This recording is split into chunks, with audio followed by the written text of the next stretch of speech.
प्यारे विद्यार्थियों, आज हम 10th क्लास एनालिटिकल पैराग्राफ के विषय में सीखेंगे।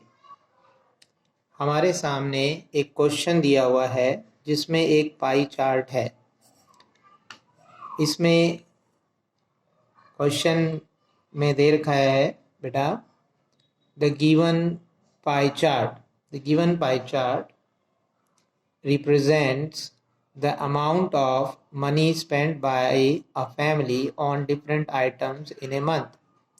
इस पाई चार्ट में हमें दिया हुआ है कि एक परिवार अपने महीने के पैसे को किस प्रकार से अलग अलग चीज़ों पर खर्च करता है। Right an analytical paragraph using the information given in the pie chart. इस पाई चार्ट में दी हुई जानकारी से हमें एक एनालिटिकल पैराग्राफ लिखना है। इसका फॉर्मेट होता है बेटा, सबसे पहले हम लिखते हैं हेडिंग हमें क्वेश्चंस में से देखकर लिखनी होती है, from question.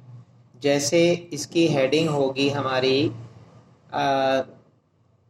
Money spent by a family. इसकी हेडिंग होगी money spent by a family on different items in a month. हेडिंग में हम ये लिख सकते हैं। इसके बाद इंट्रोडक्शन भी हमें फ्रॉम क्वेश्चन में से लिखना होता है। यहाँ पर हम इंट्रोडक्शन में क्वेश्चन का ये वाला पार्ट लिख सकते हैं। इस ब्रैकेट से ये पूरा ब्रैकेट लिखा जा सकता है, the amount of money spent by a family on different items in a month. वो हम यहाँ पर इंट्रोडक्शन में लिख देंगे। ठीक है बेटा। इसके बाद हमें बॉडी बनानी है इस पाई चार्ट को ध्यान में रखते हुए। सबसे पहले हम लिखेंगे the given pie chart provides information about. ये दिया हुआ पाई चार्ट हमें जानकारी देता है।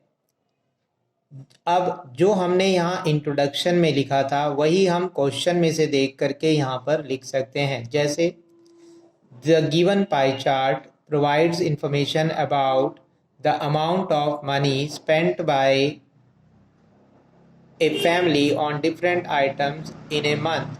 वो हम यहाँ इंट्रोडक्शन में लिख सकते हैं क्वेश्चन में से देख करके। अब हम लिख सकते हैं the above pie chart shows that dash. हम देखेंगे पाई चार्ट में मैक्सिमम मनी किस पर खर्च हो रही है, ग्रॉसरी पर। तो हम यहाँ पे लिख सकते हैं the above pie chart shows that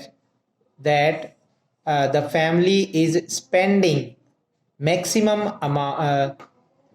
amount on grocery. यानी हम लिख सकते हैं the above pie chart shows that expense on grocery is maximum and expense on rent is minimum। आगे हम कुछ जानकारी इसको देख करके लिख सकते हैं, जैसे कि the family spend 19% amount on clothes and 20% on education, 18% on transportation. हम लिख सकते हैं कि फैमिली की सेकेंड मोस्ट प्रेफर्ड सेक्शन है एजुकेशन। कंक्लूजन में हम लिख सकते हैं इन ए नटसेल, संक्षेप में, the data given in the pie chart suggest that the family is working nicely.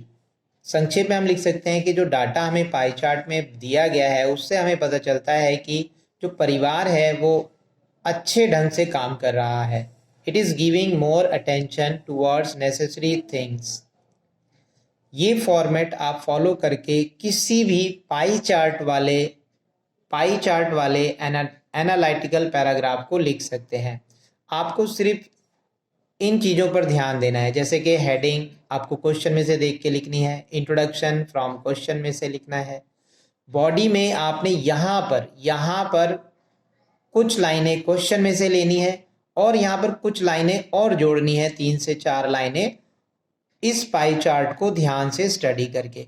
उसके बाद आप सेम टू सेम जो लाइनें इसमें दी हुई हैं उन लाइनों का प्रयोग करके आप इस प्रश्न का आसानी से उत्तर दे सकते हैं।